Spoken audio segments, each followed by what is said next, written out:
Hello mga kapag-ibig, good morning, good afternoon, or good evening kung nasan man po kayo habang nanonood kayo ng video na ito. And welcome back po muli dito sa Ed's Foreclosed Journeys Properties. Ayan, so ngayon po pupunta po ulit tayo sa isang bahay na nakita natin sa website ni Pag-ibig. And as usual, this is an occupied property under title consolidation, and this is a row house type. So located po ito sa San Jose del Monte, Bulacan. So sa mga taga Bulacan dyan, kung malapit man kayo sa area, tagahanap kayo or nag-lookout kayo ng bahay sa Pag-ibig, baka makatulong po ang video na ito.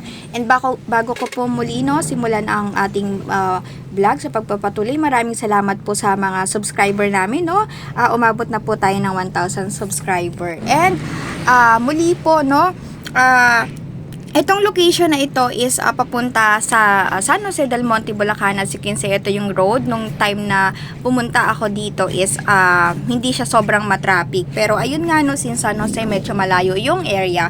But napuntahan naman natin siya at nakita naman natin mismo yung property na ito. So yung mismong area is located at Lot 53, Block 41, Kelsey Hill Subdivision, Muson City, San Jose del Monte, Bulacan. So sa mga taga Muson dyan, etong vlog na ito is baka nakikita nyo or itong bahay na ito is familiar sa inyo. Kindly comment down below po sa ating sa ating comment section. Baka po sakaling may mga ideas kayo or mga thoughts para mas makatulong din dun sa mga nakakapanood ng ating video.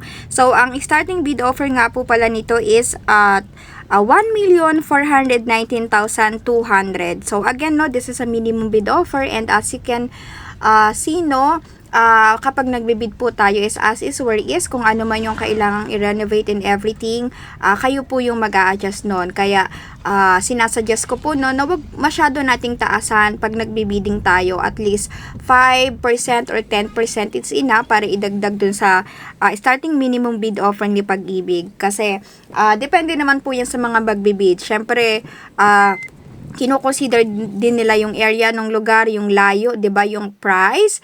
And kung sakali man na kayo yung mananalo, kayo yung maging first highest bidder, tatawagin naman po kayo or ite-text kayo ni Pag-ibig through email and through SMS. So kung hindi naman po kayo pala rin, makaka-receive pa rin po kayo ng message galing sa kanila. So ito po, ang bahay na ito is may lot area na 45 square meter and floor area na 35.4 square meter. And yung starting po nito sa acceptance of offer is on April 13, 2026. So on Monday po yan, at 12 a.m. to April 17 at 11:59 p.m. So hanggang Friday po. So sa mga gusto naman na mag-bid at wala pa po kayong buyer ID, ang gagawin nyo lang po is direct po kayo sa Pag-ibig website.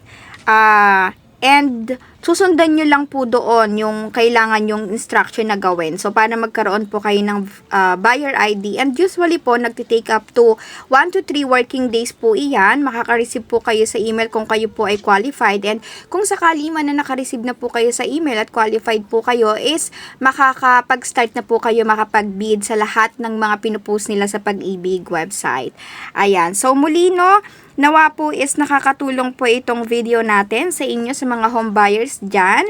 And ang masasabi ko lang naman po dito sa bahay is okay po siya nung napuntahan namin. Isa rin po ito sa magandang area na puntahan ko dito sa sa San Jose del Monte, Bulacan, considering na row house type po siya pero maayos naman po, malinis. So ito po yung pinapakita natin. And doon din po sa mismong subdivision, maayos po, medyo elevated yung lugar, hindi po siya binabaha. But again, sa mga dadaanan papunta doon sa area is yun nga po is magkakaroon ng minsan nababaha yung area. But itong lugar na to as hindi naman po. So ang plus point pa rin po dito is, as you can see sa video, meron pong space for the parking, and dun sa pinakaharap naman po is medyo spacious din siya. Ayan. So, kung gusto nyo po na mag-bid, go na po kayo dun sa Pag-ibig website. And kung gusto nyo rin po naman na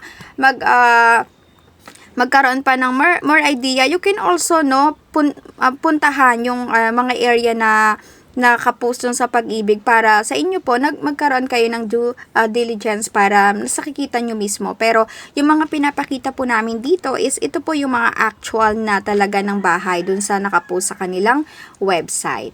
Ayan po. So, yun po, and I hope na nasa mabuti po kayong kalagayan muli, and kung nagugustuhan nyo po yung video namin, yun lang mga ina-upload namin dito, no, don't forget to hit that subscribe button po. It's totally free and it's help the channel grow, and yun nga po, mas magkakaroon kayo ng notification every time na may bago kaming mga nakapost dito sa ating channel. And like the video na din po kung nakakatulong sa inyo. And also drop your comment and your suggestion. I'd love to hear your thoughts po mga kapag-ibig. Again, maraming salamat po at ingat po kayong lahat, no?